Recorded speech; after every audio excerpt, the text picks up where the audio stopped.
Hi, everybody. I'm here with guest Erin Ranta. Say hi, Erin. Hi. Erin and I are going to talk about Heroina from Finger Fitness Etudes.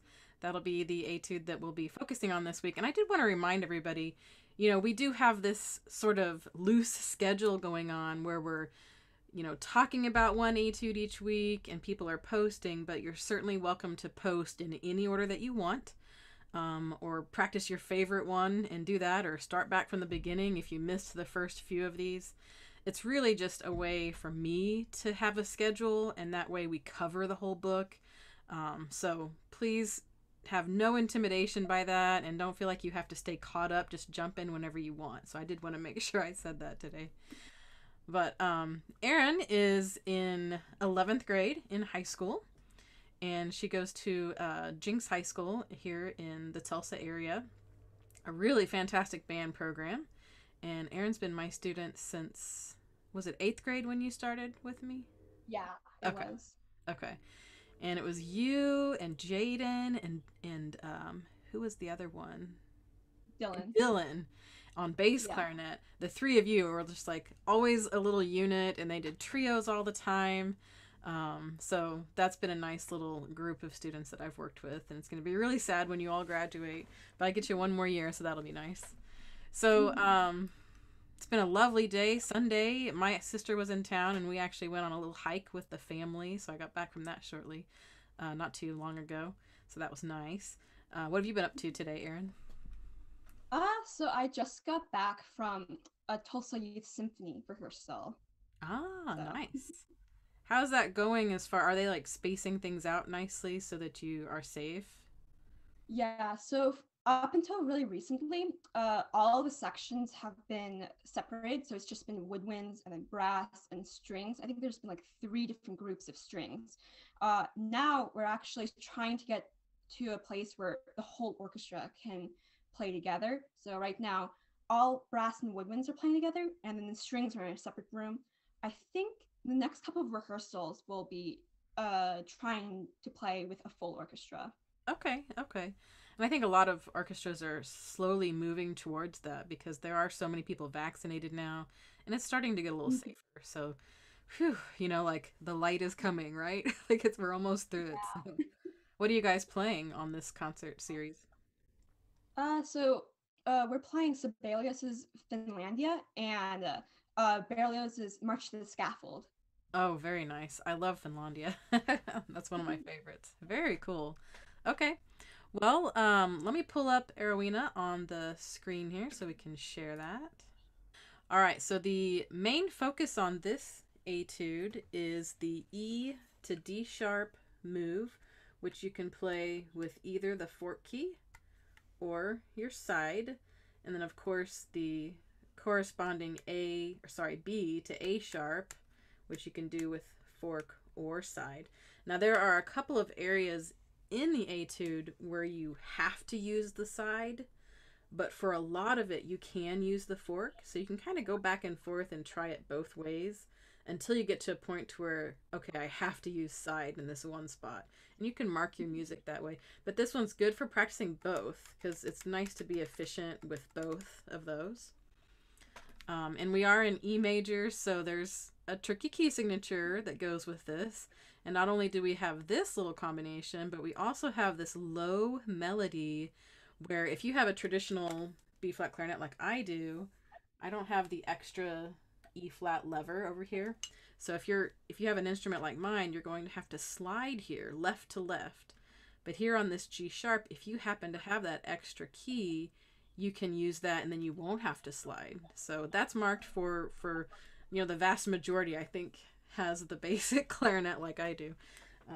But the E flat lever is becoming more and more available, even on some entry level professional instruments, which is kind of nice.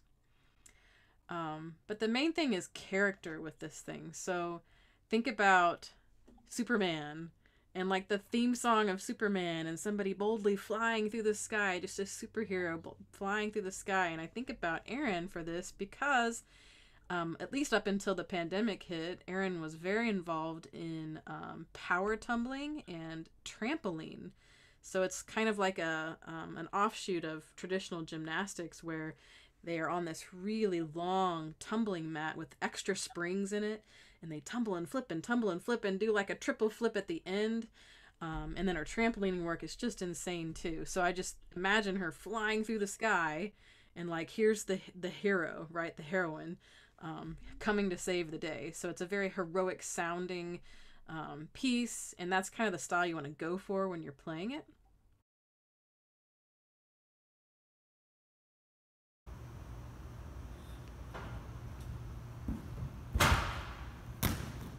I really struggled with how to describe when the melody comes in.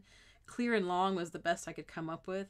I do want really clear articulation, but I would avoid any kind of bounce because with 6/8 we can bounce, right? Da, da, da, da, da, and that makes it a little hokey. So long held rhythms, but really clear articulations.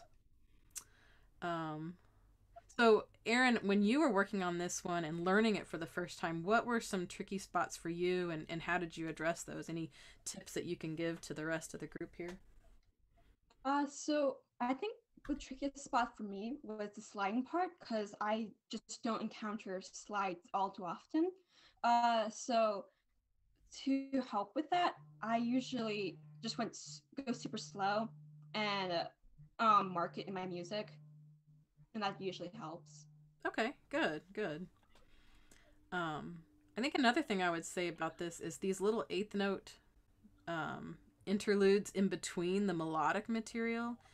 I kind of think of that as a secondary thing because really this is the tune, ba ba bum ba bum ba ba, and this is almost like a string section playing some like extra music in between, and then here's the melody coming back. So I would think be bigger here and be a little less on that stuff, and that'll help the melody kind of shine through a little bit better.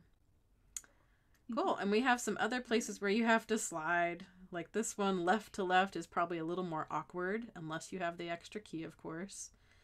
And this, just going up this little scale could get some people. Make sure you're using right, left, right with your pinkies as you go across there. And then down here we get the melody again, but with chromatic interludes. So there's a little bit more activity going on here. You might have to spend a little extra time with those. And then one little pinky switch here at the end. So if you have the alternate key, you can do it here.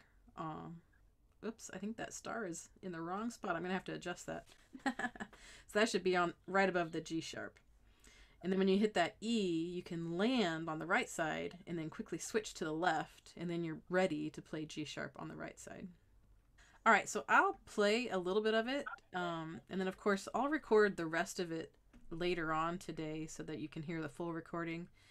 But just to give you a little idea of the style I'm going for, I'll play a little bit.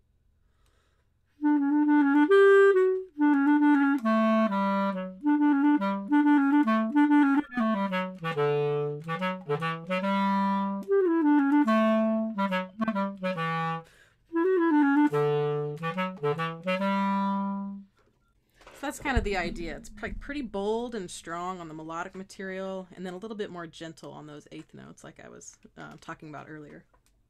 All right. Well, Erin, do you have anything else that you want to share about this etude or advice on practicing it or anything like that? I think just for the runs, if you have trouble with it, I like to go like long, short, or short, long, different patterns like that, and that definitely helps with the finger and the muscle memory. And then definitely practice your scales. Yeah. That definitely helps a lot. Yeah. Review your E major scale before you dive into this thing and start from that lowest E because you're going to have that low melody. So do some low, like 2 or 3 octave E major scale practice before diving into this. That's a great point. Good point. All right. Well, Erin, thank you so much for hopping on today. And Thank you. you're certainly welcome to post in the group anytime that you want. We've been working through the etude book and lessons with everybody else too. So, don't be shy. You're certainly welcome to join in and have fun with this, okay? All right. Well, thanks again. And I'll see everybody next Sunday. Bye. Bye.